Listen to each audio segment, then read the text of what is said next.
Live right now. Let me check what's going on in the world today. I think we are. Are we? Let's check, make sure we're live here. Man, let me tag you if we are. Just went on Facebook. Oh, we did. We can go ahead and share it out. What's up, Steve? Hey, Adam. How's it going, man? Great. We're just trying to stay warm. What is it, like negative 10 or 12 degrees here? Oh man, went out this morning.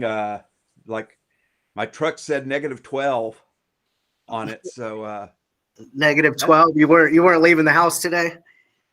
well, I went out earlier, but I came back and until now been in my sweats just cranking out some stuff for a closing this Thursday and getting a showing set up for 7:30 tonight in Newton with one of the Op City people. So I like it. we're rolling. Yeah, so I'm just getting you tagged and sharing this a few places. So just hang with me for a minute. Okay. What's going on in the world today, guys? Be live updated. So we're having a little bit of a glitch to go live here, but we are good to go. One more place will hit us. How long have we known each other, Steve? Oh man, it's been 7 years, 8 years. You came on not long after I went to Select Homes, or maybe I think you were there a little bit before me, you said. Yeah. I just didn't know who this kid was in the very back. Right. That's what I was doing. Was in the back building up the ISA department, right? And trying to sell houses myself. Yeah, exactly. My first year out, I sold 24 houses. I think we had 2 ISAs and like 7 agents at that time. We came a long ways. I mean, yeah. So cool, man. I really appreciate you. You kind of watched me grow up in this industry. Part of the title I said helped us close over 1,000 houses a year. You went through a lot of growth spurts with us, man. I put a lot of pressure on you and stretched the business to the max. And so I've always appreciated your calmness and helping without a doubt, for sure. Well, me too. Yeah, you've got the knack on the lead distribution, the internet thing, man. And the internet for us baby boomers, hey, we didn't grow up with that, but I'm learning what I need to know. I like it. So how did you get in the industry? Maybe tell us a little bit about yourself. How you ended up at Select Homes with us to be able to help us do what we did, just kind of give us a highlight, in your background real quick. Well, sure. I'll be brief. Real estate's my second career. I came out of college actually selling orthopedic surgical implants. Not directly out of college, but I started working with that with trauma implants. So things were changing in that industry quite a bit. And in 2001, I got into the real estate business. Now, people that from the industry that I came with absolutely thought I was stark raving mad. So why would you be leaving a good 6-figure job to do this? But the problem was with what I was doing is I had no control over my destiny, right? It really had to do with whatever the managers thought I needed to make that year. So the reward for busting out my territory year after year was getting 30% of that taken away the next year. And that happened over and over and over. Finally, I thought I always had an interest in real estate, but was looking at it from a business point of view and was like, here's millions of dollars worth of inventory on the shelf that I can sell. All I have to do is now figure out how to put a buyer and a seller together and do that. So as real estate agents, we do have millions of dollars worth of inventory to sell, of which none of it we paid a dime for. And so starting out, that was a fundamentally good thing I thought about the business. Okay. And what year was that? That was 2001. I started right off the bat with a company called Remax. I saw the 100% model right from the start. Had a little bit of money coming out of the industry, so I was able to self-fund it. I hired a full-time assistant, and it quickly developed into a team of 6 pretty quickly. Okay. Man, I was just getting out of high school in 2000. Yeah. Yeah. We might be having something going on with the comments, guys. Be Live did an update for us, so if you can, drop a comment below and see if the comments are coming in, and let us know if we can see the comments. So see if we can get a comment coming in. So you got in the business in 2001. I mean, what did the internet game look like, or was there any internet game back then, or how did you generate your business, and how did it look back in 2001? Well, back in 2001, yeah, we were using the internet, and from talking with some of the old timers at that time, it had just come in not that long before I got into business. I do remember getting kind of reprimanded by some older agents at the time for putting all these pictures on listings. Because at that time, remember, a lot of people were on dial-up, so everything was so slow. So I was putting more pictures on my listings, and that was slowing down. So what happened is the MLS board, they actually downloaded new listings into your computer, and that went overnight or for part of the night. So you hear this horrible clicking, the screeching of the modem kicking in. So if we put more than one picture on a listing, then that would really slow things down at the time. So I got some flack from other agents because I did that. So yeah, we had the internet. Things quickly changed. After my time at Remax, I went to a company called Keller Williams, and I was really, really attracted to their model and to the profit sharing, not the revenue sharing, but the profit sharing model. So I helped start with an ownership group, one of the Keller Williams offices here in Wichita. And then I got to know Mike. Then I went to another company where I became the broker. I was a broker at Keller Williams. Then I went to a company called United Country. It was a franchise, very much a niche company. I really enjoyed that. Had a lot to do with the farm and ranch. Got into that, got into historical homes, and then I developed a real interest in the auction real estate industry from that point. From a business perspective, I've never been an auctioneer, don't ever intend to call auctions, but I really got interested from a business perspective. So when I was with that company, along comes, and I'd always known a guy named Mike Gerbic that you know real well, that EXP guy now, that had a large private company here in Wichita. So I had approached Mike about joining with us and with my company, because I saw that we had a really good niche on the farm and ranch and auction, something that he didn't have, but he had a whole lot more acumen, a lot more business skills in generating business for regular residential sales. Well, as time would have it, I ended up joining Mike and Select Homes. So that's kind of rest of the story, where we met. And so over a period of time, I didn't really seek to be, but I became the supervising broker. I've been a supervising broker 3 different companies, I think it is. None of the 3 companies did I set out wanting to be the supervising broker. It just wasn't a deal. But I kind of, I guess, gravitated towards that position. There was a need, and it was just something that I did. So. Right. Yeah, I mean, I remember we sold like 350 homes, like 2010, 2011, and then Mike had we went from like 250 houses, or 350, 388, somewhere around in there. We grew by 75%. Oh yeah. 688 homes. And we had another broker by the name of Jim Bridges. And, I told Mike, I was like, I'm going to help you get to 1,000 closings a year. I'm going to help you build out the call center. And then, I'm going to probably break out and do my own thing. Right.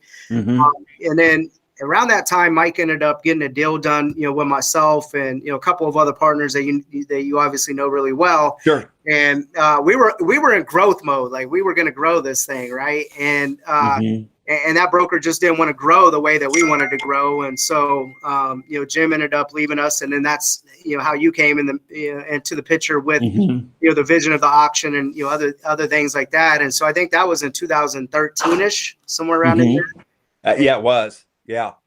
Okay. Yeah, that would have been right in that time frame. All right. So I like it. So, and I probably was just finishing. I I might have sold houses maybe one more year, and then I worked my way out of the field, and was really focused on expansion, the call center stuff, the internet marketing, the conversion strategies, and all that stuff. And you continued to sell while you were a broker as well. Correct. And you also became like our recruiting broker, because I was Right. handling all of that at that time, and then you was able to take that off my plate, and definitely helped attract just a different pool of people from the females, and just different backgrounds with disc profiling, because I was hiring just them high D personalities like myself, right? Get a bunch of high D personalities together. So we went on that run for 5 or 6 years. Then we went from 688 homes sold. Then we went to, like, I don't know, what was it? It was like 853, then 954. Then we broke 1,000, and we started open expansion offices. So I always had a lot of respect for you, to be able to put up with that chaos, because when you grow the way that you grow no growth comes without pain. Put it that way.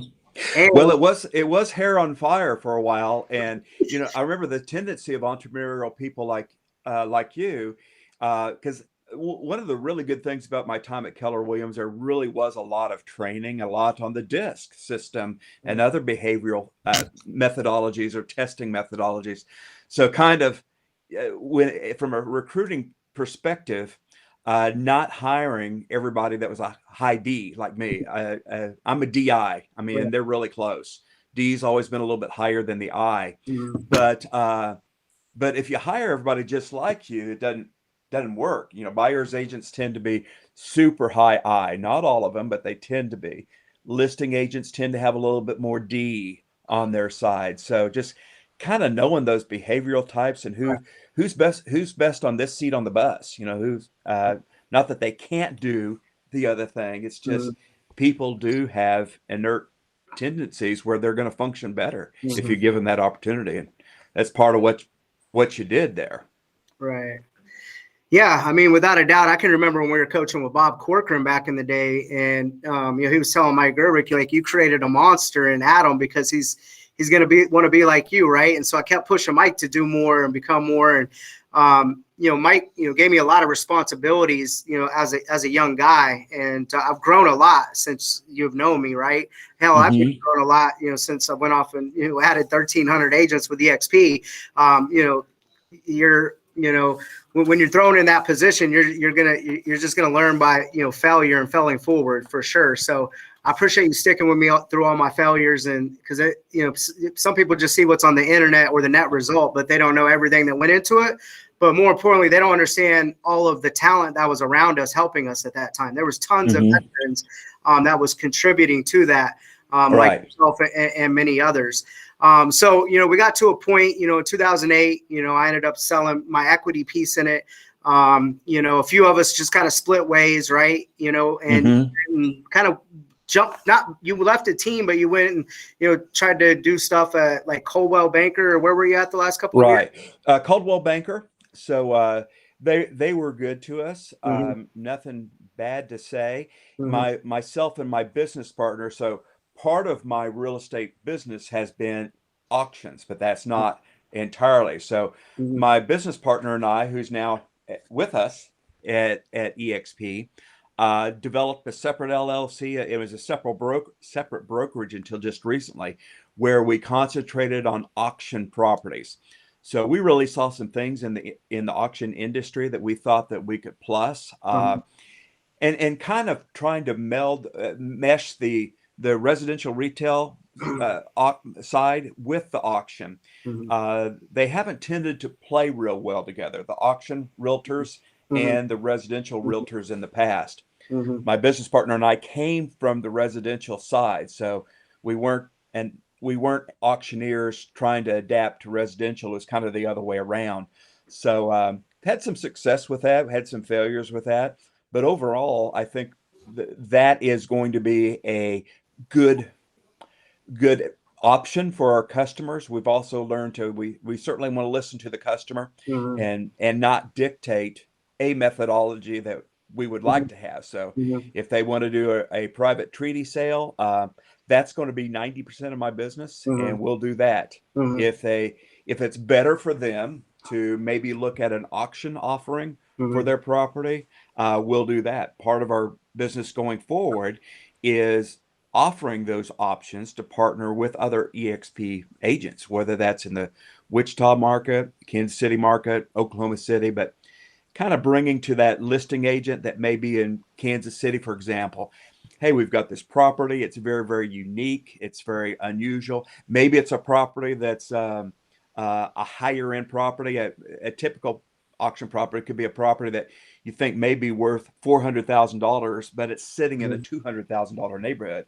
Well, that's never going to comp out, right? You know, if you do all the comps in the neighborhood, but auction can be a way to smoke out that potential buyer that would see the value in that property other than what the comps may be. So yeah. That's what I like, how we had our resource center, the call center set up was, generating thousands of internet leads. We really had, a lot of options for them, right? Auction piece to I buy houses type of program to listings, to all of that stuff. And, to have, some ISAs re-scrubbing that back, or even now the express offers with us, right? Like EXP, I think that's huge to have that in your portfolio, or have, that as an option for the client or the customer, right? Absolutely. Sometimes you think you're going out there on a listing appointment, and normally you just kick it over to, investor, or, sending it back to, maybe somebody on the team side or something like that. But, you really maybe be able to get them more money if you took it, to an auction, right? Yeah.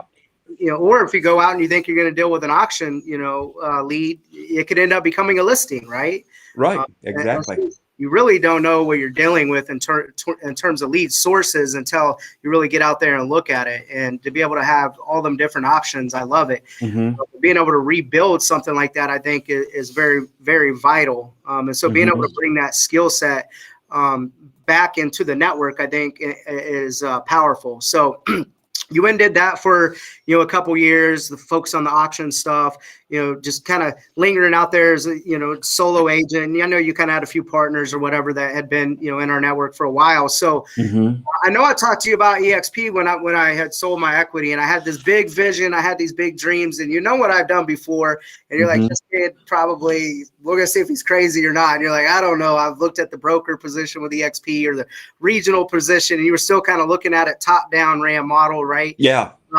And so then you watched me do what I did over the last couple of years. We stayed in contact, and I got a lot of respect for you, without a doubt. And likewise, appreciate it. But what really happened over this last year where you were like, I need to really start looking at EXP a little deeper, or really take the model a little more serious? Like, what was your thought process like? And then help me understand how you went through that decision-making process.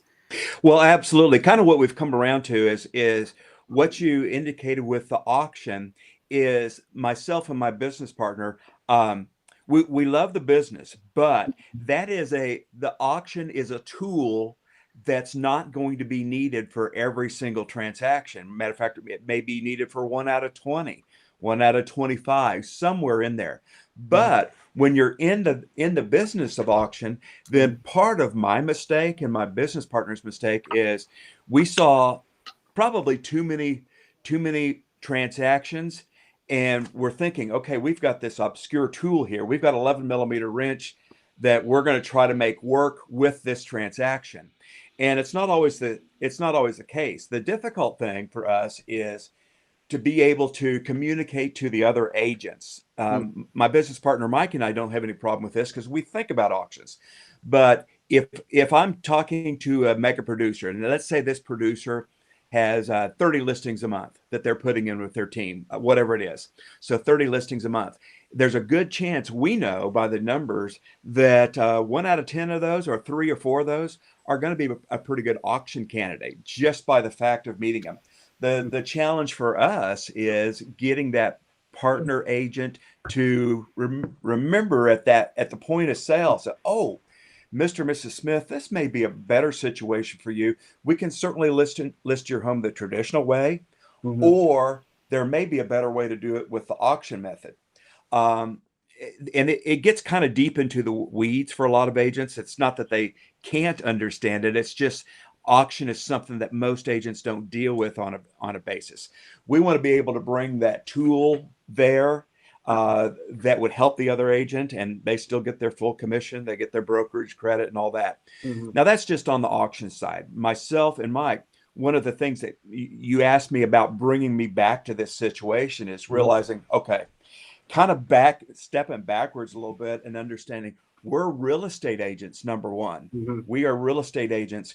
We happen to have one of our tools, and a good tool in our tool belt is the auction, but Right. we're real estate agents. So EXP is the best model for us to Mhm. be able to provide Mhm. all those, um, to help provide all those opportunities. Mhm. So I know that I can communicate the auction method uh, pretty well to a seller if it's something, and if it's something that I think may work for them, I'll present it. If it's something that would not work at all, or they wouldn't be best served, I'll leave that tool in my tool belt and not even pull it out Mhm. when I'm talking to them. And but if I do think that it may work, then I'll certainly give them the alternate choice. Uh, that's a difficult thing on the auction part of it. There's great listing agents, people that are doing huge volume that Mhm. have never once done or thought about an auction. Mhm. There's a gentleman in Missouri that you and I both know, and this guy, I won't mention him right here, but this guy, I sat down and visited with him, does a ton of volume, and I asked him, so what happens when you have a property that you think may be a good auction candidate? Oh, I have him call so and so down the road. And I Mhm. said, okay, well, when that happens, are you getting a referral? There's like dead silence. He kind of looks at me. Mhm. So he wasn't even thinking that he could maintain that customer. He could maintain that customer and say, hey, listen, I'm not an expert on this, but let me bring these guys in to help on this. And he still rides first chair. He's the listing agent. We're coming along in a support mechanism to that. So um, that's the most challenging thing is, we're all trying to get as many listing appointments as we can. If we Mhm. get, like at Select Homes, we'd have 3 a day, a lot of days. So that's a lot of volume coming forward, Yeah. and you are helping to generate that. So, Yeah. and my idea and my business partner Mike's idea is, hey, let's get back to real estate sales. Let's get back to basics, what we know how to do. And if we have more opportunities to help a customer, more opportunities to help another agent, Mhm. then we could communicate the auction Mhm. to them, and we'll see if that's something that works Right. for everybody. Only if it works for the customer. Yeah, so I like that when I'm like, okay, I have a modern team of over 1,300 agents. I had a non-compete where I couldn't really do anything in Wichita for a Mm-hmm. year, and then it took me another 6 months to get going. And obviously, we're picking up momentum in Wichita, and you had a call center feeding you these leads, and then you had another 20 to 25 agents Mm-hmm. do all this other business, and the referral fee, yeah, to be able to pay that's a huge incentive Mm-hmm. for the agent to kick the business back to the network. Because I mean, what is auctions, 10%? Yeah, typically a 10% buyer premium, So do you meaning that, you want a referral fee on 10% or 6%? Give me the referral yeah, fee on the 10%. yeah, But when you start building out the network the way that we're building it out versus the way we build out the brokerage and the team before, you could literally have a couple hundred agents here in the next year or so in this area that could be feeding you, not just 20 off of that one little piece that could get really lucrative and big pretty fast. sure. So Sure. And I can help, and those agents that sit down with Mr. and Mrs. Jones, right. and maybe they have an asset that would be a better served at auctions. Mhm. Now they're not having to, they can maintain that listing Mhm. even if the auction isn't their Mhm. highest acumen. Mhm. We can come in beside them, still be compensated, and they still don't lose their position. They can be the listing agents. Mhm. And as well as I, most really successful listing agents, not all of them, have a lot of high D, so they want to be first chair, right? Mhm. So they want to have their name on the sign. They want to have be direct contact with their client.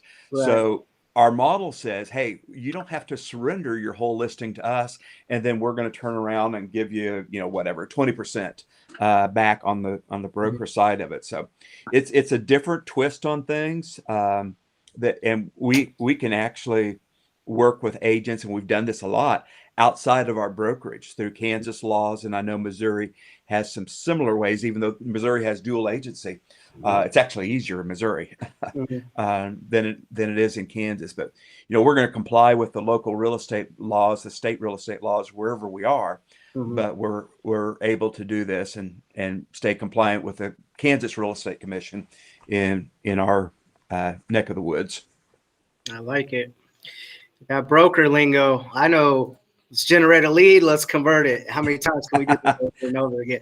Like I thought we were so cool selling 1,000 houses, a year. And I literally just got off a call with a $50 million producer out in Chicago, and I was working with him through some things, and gonna talk with Dave Kennard, the president of Exp, and him again on Friday. And I showed him, I closed 800 houses in the last 30 days. And he's like, wow. He's like, how are you doing it? And I'm like, we don't see borders to be able to collaborate and grow. And so this thing is phenomenal, and it's just getting going for sure. So the network, the connection, the trust of what we've done before. I mean, we just hired our 5th ISA in the Wichita network. Like, here's the new kid. I'm sitting here training him. He's making calls and trying to get in the game. But yeah, I'm pretty excited to be able to work with you again for sure. And so that was kind of an aha moment with you, with the network and, some of your projects that you're working on before that, how you can make sure they were in alignment and really bring that value or that other option to the group, the network, or, teams that are in the network. I like that. And so that was maybe the first thing that started to get you to think a little deeper about it. Well, you had to talk with your wife. I mean, coming back and partnering with me is a big decision. We don't move our businesses. This is my 10th year, and I gambled everything I had to be with EXP to prove concept out and all that stuff. And, hurt some relationships, and some others relationships got dissolved. So for me to try to get the band back together, or, a certain group of people that I really, respect and trust, because I'm not the face of it. You talked about the ego, you talked about the name on the sign and the control in the process. So being able to build out through all these people is going to be, something that I've definitely been doing the last couple of years, but I haven't done it in the whole market. So like when you're laying in bed, you're talking with your wife, you're talking with one of your other business partners, and you're like, I'm going to do this. Like, what was kind of like, was that auction piece tied back to the network? Was that it? Or did, was he watching the stock grow, or maybe being able to send you my rev share every now and then? Like, yeah. Well, because, I sponsored 27 people to build out to 1,300, what was that final decision-making process for you? Well, good question. It's actually a couple different things. Number one, my wife was ready for me to do this before I was. So, I was talking to her about it, and she's very conservative. They say opposites attract. She's very quiet, very reserved, and boom, boom, boom. And she's like, well, why wouldn't you do that? I mean, before some of the problems at Select Homes, you guys were just rocking and rolling, and we'd be out in. We didn't do this all the time, but would be in California or Brazil or something, and I'd still be selling houses because the model called for or had. Poor Brian, I know I worked him half to death on some things. It seems like every time I said I got to leave a week a month, because when I leave a week and a month, my business just explodes while I'm gone. So, I remember Brian, having to do a lot of the documents and so forth while I was gone. But anyway, so my wife was ready for me to make the switch before I was. Now that I've joined EXP, this is really the fourth time. The fourth time was really the charm, that I've looked at it very, very seriously. So, and also part of my thinking on the real estate. Remember when I said that we kind of changed our auction thinking a bit? Number one, thinking, okay, if we have 20 transactions, 20 listings in a month, Mike and I know that of those 20, just by the numbers, 2 or 3 of those would probably be appropriate for an auction if the seller wanted to do that, and if we presented that, and if they don't want to do it, fine. If they do want to do it, we'll certainly carry through. So the thought process was, okay, we need to start getting just a lot. We're real estate agents, number one, so we get a lot of business. Like Adam had us at Select Homes, then we're going to have those opportunities. Hey, we'll list 18 out of 20 properties the regular way, and I'll have a transaction coordinator and all these people to help me put it together. No sweat. Two of those 20 ups will probably end up being an auction. Mhm. If we can then plus that, and if I can help EXP towards auctions on a regional, state, or national level, if we can duplicate some of that behavior with other producers in other areas of the state or Midwest or whatever, say, hey, here's an opportunity. Remember this tool in your tool belt. You're not going to need it. You're going to need this tool maybe 1 out of 20 appointments. Mhm. But when you need this tool, it's an awesome tool. When you need that 11mm wrench, and that's the only thing that will really work, then you need it. You didn't need it 19 other times that you needed tools, but you need it the 20th time. Or it may be a better solution than you may have otherwise. So that's kind of the attitude going forward. And you're right. The third time I looked at EXP before this, I was kind of looking at becoming the broker. Not that there's anything wrong with that. I thought, Don't do it though, Steve. That's not where the money's at. Don't do it. I know. I saw that. I said, I've been a broker, and I didn't really mean to in 3 different companies. I've ended up being the broker. It's not that that being a broker is something that is for my self-esteem. It's just kind of where I ended up. So that was my thought process. And then, actually, what really makes sense to me now is we've all gone through and are hopefully wrapping up towards the tail end of this COVID thing. So you asked me some of my thought process. So early on, the first couple times that I looked at EXP, it's kind of weird. It's kind of, okay, it's a cloud brokerage. Well, I'm a baby boomer. What the heck is a cloud brokerage? Part of what I'm thinking. Also, the other part of that is, well, there's no offices. So how are you going to get the camaraderie within the office? How are you going to do this and that? So I didn't quite see it all. Am I sitting in here with a bunch of avatars right now? Yeah. So, but anyway, that's what I saw back, several years ago. And then when we were going to Select Homes, I thought, hey, this is awesome. And I thought this would be a great thing for a team to come into, which I know was being talked about, but that didn't happen at the time. So now with the COVID thing, the last company I was with, good company, but very traditional company, right? Very bricks and mortar, Caldwell Banker, again, good company, but pretty traditional in the way they do things. Yeah. So the model is every producing agent gets a big, nice office with their name on the brass plate and all that. Well, that's kind of cool. And we utilize that. We did work out of it. I've never had a customer come and try to buy anything at the office, but it's a place where you can sit and get things done. But now COVID hits. Now all of that's gone, right? The traditional business model of sitting in a mega brokerage is just the people weren't there. You were asked not to come in. So then kind of got me thinking a whole lot more. Well, this cloud brokerage sounds pretty good. We're all in a cloud anyway, but we're paying to not be in a cloud. We're paying in our commission splits and all that to have all these services and this big place where we can all come in and eat donuts, but we're not utilizing it because of COVID. Yeah. So, that's part of my thinking is, hey, this makes a lot of sense right now, especially it's not EXP's fault that COVID started, but now to me, in my mind, the way things are done, I think we've got a permanent reset in office environments with this COVID. We've got so many people working at home, and I think that's going to continue in some ways. And in some ways, I believe this is very much unintentionally probably made the EXP model make so much sense for other brokerages around the country. I would love to bring different brokerages into the company. That's my long-term goal. I would make it your short-term goal, man. This is what we're doing all day long. I mean, I had an independent tell me no. I coached him on a couple of different contracts.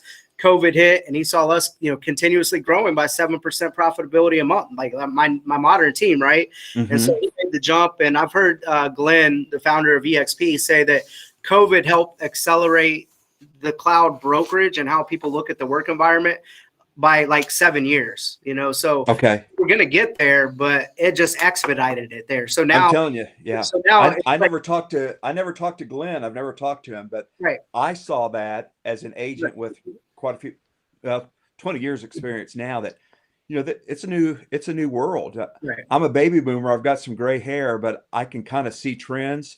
I just don't have all the technology in my head to execute all those trends. And, that's one of the things that EXP and you have.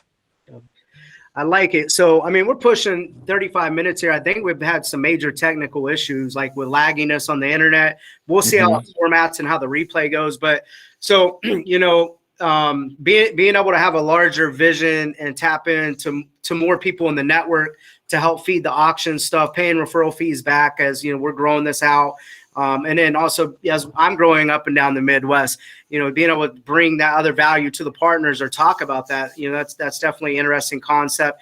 Your wife was like, you need to do this, and you were still struggling with it. Everyone looks at it 3 to 4 times. We said no for 1.5 years. I did, until I was going to pivot all of us there, for whatever reason, I decided to sell, and then boom, I went off it and did what I did. And so, you're looking at it like, okay, who do I trust? And obviously that trust is there with me and you. And so, who you work with matters, within this model. And then you're pretty excited about, being a baby boomer, but being able to work from a cloud because you've been stuck at home by yourself and you're, on Zoom calls or whatever, but being able to tap into where you have 500 employees and all the specialized departments that is open 12 hours a day, still supporting you, was very interesting to you, it sounds like. So. Oh, absolutely. My whole thought process is I love the auction business, but I'm not thinking and saying auction first. I'm a real estate agent, number one. Right. So if I can help EXP to start an auction division, like have the commercial division, I think that there's some place for that.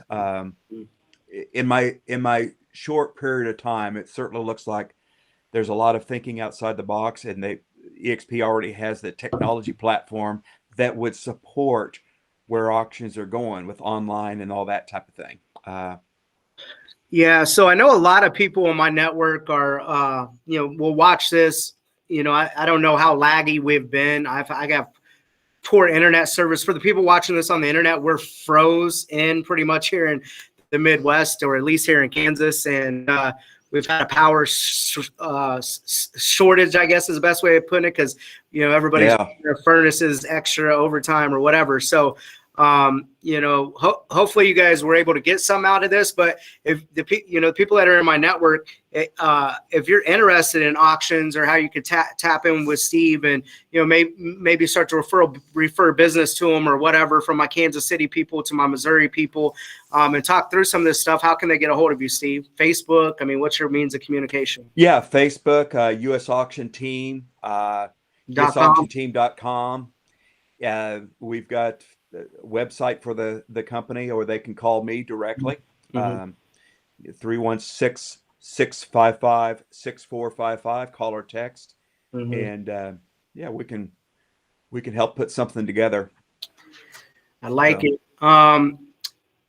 For some of the millennials, this just makes sense. Like I run a very diverse group, and that 25 to 45 age bracket really are attracted to me, like young hustling entrepreneurs, like really like hitting the peak or going into their peak or at the peak of their career.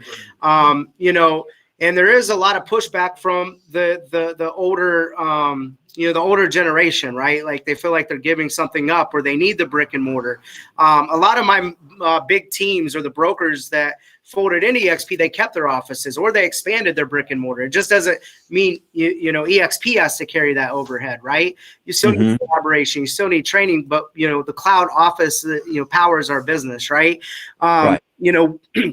how can you maybe anyone that's like, watching this, get a hold of you if maybe they're around your age, they're thinking about EXP, they need an exit strategy, they want to add a couple extra pillars to their business.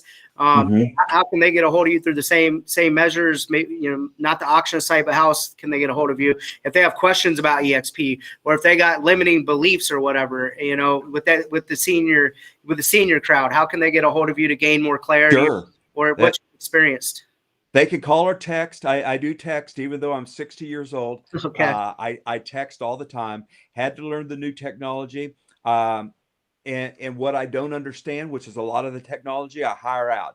Haven't I just hired a good TC, Adam, and so forth. So they can call or text me at 316 655 6455. That's 316 655 6455, or email me at steve@stevewilber.com, and that's Wilber with a UR. And I'd be glad to share with you what I found. And as a baby boomer, one of the things I've always looked at is I've had to reinvent my real estate business, and prior to that, total career change, which a lot of people do. But at 40 years old, I was making well into six figures in the medical business, and left it. I left it just because of I could not control my own destiny. There was management that was going to control how much I was going to make. This is, especially with the EXP, with all the different revenue streams that you could possibly have with this, I just see so much opportunity for growth, and definitely where things are going. I wish I had done it, at least six to 8 months earlier, with where I see the stock going and all that type of thing. So I've never met a team leader, a veteran, anyone that's ever come into this company and said, "I wish I would have waited." Yeah. They're just not out there. So cool. I appreciate it. I think you're going to do really well here in the Wichita area, and I appreciate you trusting me again. And I look forward to being able to work with you again. And the future is bright for 2021. And oh yeah, I appreciate you, Steve. You got any other final parting shots here before we wrap this up? We're right around 43 minutes here. No, my goal is to, I've got some specific production goals for this year. I'll always remain in personal production, but my goal is for 2022 to be able to get out there in a lot of different areas of the country or the world. Brazil turns me on because, I've been there. My wife is American, but she was raised in Brazil. So she and I have been there, and that would be the coolest thing for me if I could go there and help bring her along as an interpreter, because she speaks Portuguese like a native, because after all, she learned to speak it when she was 2 years old. So, those type of opportunities that may or may not happen, whether it does or doesn't happen, it's not going to control my destiny, but I can see those type of things at 60. I think whatever you can envision with EXP, it is going to happen. I mean, we opened 5 countries this last year. We're going to open, the 5 more just got announced, right? So, I'm pretty excited. I mean, I have agents onboarding in France right now. I helped, work on a deal where we're onboarding agents in India. Obviously, I'm doing what I've been doing the last year or so in Toronto, actually a couple years, but we're onboarding people in brokerage, all in the modern team. Like, it's just crazy that now I'm going to be having people to collaborate with and work with in a modern way in 5 different countries, just in my own like little network or team that I'm building up. And so I think if you can envision it and you can execute on it, anything is possible here at EXP. I'm all over Australia and New Zealand whenever that happens, because I tell you right now, Australia and New Zealand, about 70% of the residential real estate goes through auction right now. And so they get auction. It's done a little bit, their methodology is a little bit different than what we typically do, but they get it, as far as the auction method. So that would be fun.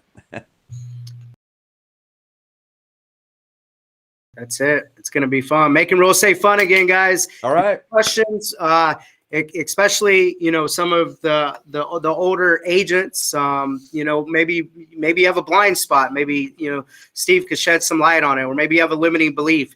about the model, or being able to give up control. I want to focus on dollar producing activities. I never wanted to be the broker, even when I had ownership in the brokerage. Like that wasn't me, right? So I look forward to continuously helping you grow, man. And I know you was sitting around waiting for like one closing to close, and it's like before you move over, I'm like, let's go.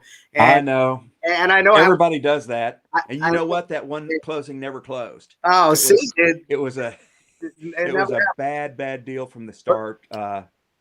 But as soon as I got over here, I carried like, what do I have?